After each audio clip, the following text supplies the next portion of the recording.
Halo, ketemu lagi sama gua Ari. Lu tahu nggak, kalau kerja keras itu nggak bikin lu sukses atau kaya. Kerja keras cuman bikin lu capek. Lu mungkin bertanya, kenapa judul video ini seperti itu? Izinkan gua untuk berbagi pandangan, berbagi pendapat, dan berbagi apa yang telah gua pelajari. Gua beberapa waktu yang lalu udah agak lama memang mempelajari dan menemukan hal ini. Ternyata kerja keras itu enggak bikin lu kaya, enggak bikin lu makin sukses atau mencapai apa yang lu impikan. Dan kerja keras tuh cuman bikin capek doang gitu. Izinkan gue untuk bisa menjelaskan dan mendetailkan. Tapi sebelumnya gue mau bertanya. Pertanyaan pertama, izinkan gue bertanya untuk kayak gini. Lu udah kerja keras belum? Banget-banget dalam hidup lu. Coba lu jawab. Kalau lu udah kerja keras banget, lu udah mencapai apa yang lu mau belum? Financial yang lu mau, income yang lu mau, impian yang lu mau, goalnya lu, benda, kehidupan, apapun yang lu harapkan melalui kerja keras tersebut, lu udah mencapainya belum? Mayoritas menjawab enggak. Gue juga menjawabnya enggak. Nah, pertanyaan kedua, izinkan gue bertanya. Ada nggak orang di luar sana yang lu kenal, yang hidupnya udah kerja keras banget, tapi belum mencapai apa yang dia impikan? Baik itu kesuksesan, finansial, hidup, ataupun apapun yang dia targetkan, itu belum mencapai. Nah, coba lo jawab deh. Dan gua, secara pribadi, gua menemukan banyak banget orang yang udah kerja keras, tapi belum mencapai apa yang dia mau. Dan kalau kita pelajarin lebih lanjut, kita gali lebih jauh, kita akan berpikir, wah ini gimana nih untuk bisa mencapai impian, harapan, atau kesuksesan tersebut, atau kekayaan tersebut, kemakmuran tersebut. Kita akan berpikir simpelnya adalah kerja lebih keras, tambah effortnya, tambah jam kerjanya. Jadi lembur, weekend ikut kerja, gitu kan, kerjain terus-menerus gitu loh. Itu nature-nya akan menambah effort, tenaga, waktu kerja. Tetapi gue juga menemukan bahwa ternyata ada limitasinya nih. Semua dari kita punya waktu 24 jam. Mau kita nambahin kayak apa, ada limitnya, mentoknya tuh 24 jam gitu. Kita nggak bisa bilang kita kerja keras lebih dari orang lain. Karena kita dan orang lain punya waktu yang sama juga 24 jam juga. Mau dimentokin juga kayak gitu kan. Atau lo mungkin, aduh, gue nambah skill gitu kan. Wah, kalau mau nambah skill, pertanyaan gue, berapa banyak skill yang harus lu kuasain? Dan menguasai satu skill itu butuh waktu nggak sebentar biasanya. Cukup butuh waktu yang harus di-effort gitu kan. Ada waktu, tenaga, mungkin ada biaya untuk menguasai sebuah skill gitu kan. Dan kalau misalkan kesuksesan itu butuh misalkan 100 skill, berarti lu harus put effort itu dong, ya kan?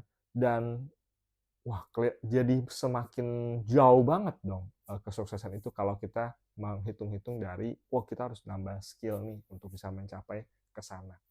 Dan terus gimana nih gitu, gue berusaha cari tahu, berusaha gali. Gue menemukan satu hal yang cukup unik dan gue mau membagikan di sini. Di mana orang-orang sukses, orang-orang yang sudah hidup dalam impiannya, yang sudah mencapai apa yang dia mau, kemakmuran, kekayaan, dan sebagainya yang menjadi harapan bagi banyak orang, mereka menggunakan apa yang namanya leverage. Atau kalau bahasa Indonesia itu kayak pengungkit. Leverage itu sesimpel adalah kita menggunakan others people blank. Blank lu bisa isi dengan apapun. Jadi menggunakan orang lain, misalkan others people time, others people money, ya kan? Skill milik orang lain. Nah, menggunakan yang namanya leverage. Jadi nggak bertumpu di kita, tapi kenapa kita nggak memanfaatkan orang lain? Misalkan, kita mau mengerjakan lebih banyak, berarti kenapa nggak kita dibagi dua? Dalam artian hal ini, ada orang lain yang membantu kita untuk mengerjakan hal yang sama, menghasilkan outcome lebih banyak. gitu kan, menggunakan waktu orang lain kan. Kita menggunakan skill orang lain untuk mencapai apa yang kita mau. Kalau kita harus belajar skill tersebut, kan jadi butuh waktu lebih panjang, lebih lama. Kalau gue butuhnya sekarang gimana? Ya udah gue pakai skill orang lain untuk mencapai apa yang gue mau gitu. Contoh gue butuh desain untuk banner. Kalau gue harus belajar desain dulu, harus belajar tentang warna, tentang font, tentang editing dan sebagainya, lama untuk membuat banner tersebut. Sedangkan ini campaign mau jalan gitu. So mesti gimana? Ya kan gue tinggal bayar aja desainer, gue bayar aja editor, gue bayar aja orang yang bisa bikin banner, konten atau iklan gitu kan. Selesai. Nah, itu bentuk leverage gitu kan. Demikian pula dengan bisnis. Sekarang kan banyak banget yang istilah dengan venture capital, ada investor dan sebagainya. Bangun bisnis tuh udah nggak kayak zaman dulu nabung bertahun-tahun untuk develop bisnis. Sekarang lu ada idea, lu tinggal execute, lu cari investor, lu cari permodalan dan sebagainya. Nah, demikian pula dengan namanya digital marketing.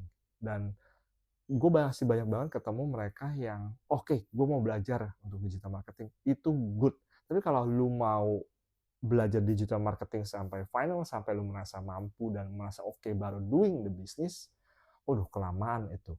Akan lebih bijak kalau memang lu bisa delegasikan untuk kegiatan digital marketing kepada profesional, kepada pihak yang punya skill, yang sudah tahu, sudah berpengalaman. Itu akan membantu leverage-nya lu untuk mengejar kecepatan yang dibutuhkan untuk membangun sebuah entitas, bisnis, produk, atau apapun yang sedang lu develop. Nah, poin gue adalah kenapa kita nggak optimalkan leverage itu. Salah satunya adalah yang gue kuasain adalah digital marketing. Kenapa nggak lu delegasikan kepada digital marketer seperti gue atau teman-teman digital marketer yang lain. Dan gunakan leverage dalam aspek-aspek lainnya juga. Dalam aspek tidak hanya digital marketing, dalam aspek permodalan, networking, terus juga dalam hal-hal terkait dengan outcome, produktivitas, dan sebagainya. Itu sedikit cerita dari gue, semoga bermanfaat untuk teman-teman.